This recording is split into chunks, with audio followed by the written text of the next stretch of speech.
The James Albertson Learning Resource Center at the University of Wisconsin-Stevens Point accommodates about 530,000 people per year. They house 500,000 books with an incoming rate of 5,000 new books per year. In order to accommodate the demand, the university has decided to increase their library in size. On Monday, April 30th, 1984, site preparations began. The workmen hauled in tons of sand to protect the surrounding area from heavy machinery. This is the most expensive construction job to date in UWSP's history.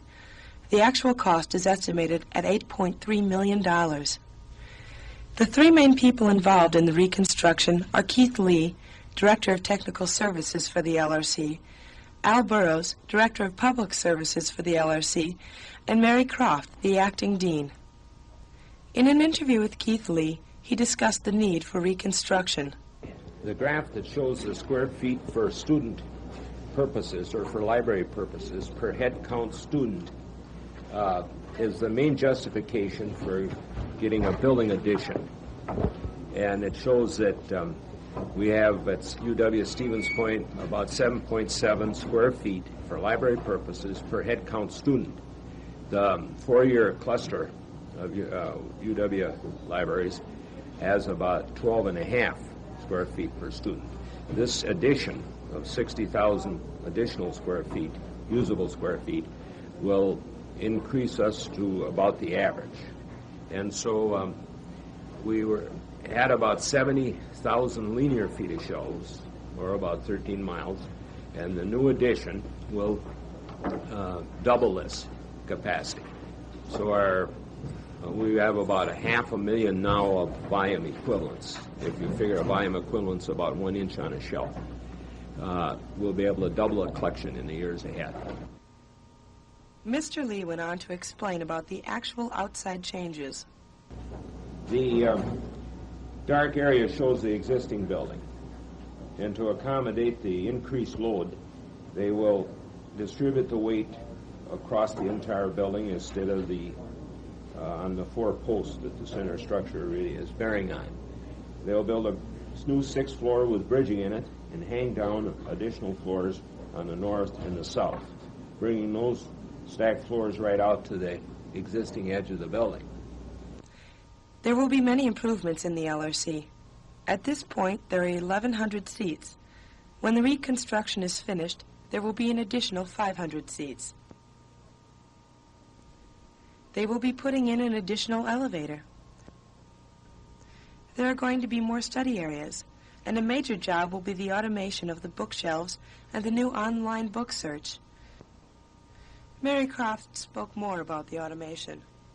And the other thing we're moving toward, we have of the close to $8 million in our allotment, about $500,000 is going to be for automation, so that we will be getting our own large computer here down in the basement area where a special site has to be prepared for such a thing.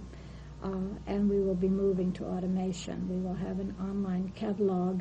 That means as a student you will come in, you will go to a workstation, you will type in the information needed about a book or something you're looking for, and then the computer will tell you, 1, whether we have it, 2, where it is located, 3, whether it's in or not, and then you can even ask the computer where, if it's not here, what other library has it and where you can get it. But what about the studying conditions while the construction is taking place? Al Burrows, the Public Service Director, answered this question. Satisfaction. But with the new construction, we're going to have a few problems that most libraries don't experience. And that is, we're going to try to operate this building while construction is going on and while these hard hats are running around and the construction people are right alongside of us, which means that it's going to be noisy, dirty, and another thing, some of these collections are going to be taken out of one room and moved into another, or even for that matter, some of the collections are going to be transferred to other places in the building. So the average individual, when he comes in and thinks he knows where a certain item is that he's used in the past, may be surprised. And in that case, we've alerted our our staff. They're all aware of the fact that many of these things are going to happen, so that they're going to try to interface the individual student with a collection, which means that in many cases they're going to have to learn out where the collection is themselves. The construction is scheduled to take 15 months and is to be completed on July 17, 1985. The sacrifices will be well worth it because the center will be able to serve the public better. Keith Lea expressed insight into the project when he said, "Libraries have to grow. When new amendments are made, you can't throw out the old. We just keep collecting more materials. Knowledge has to keep going. It's like foliage on a tree. If it doesn't keep growing, the tree is dead."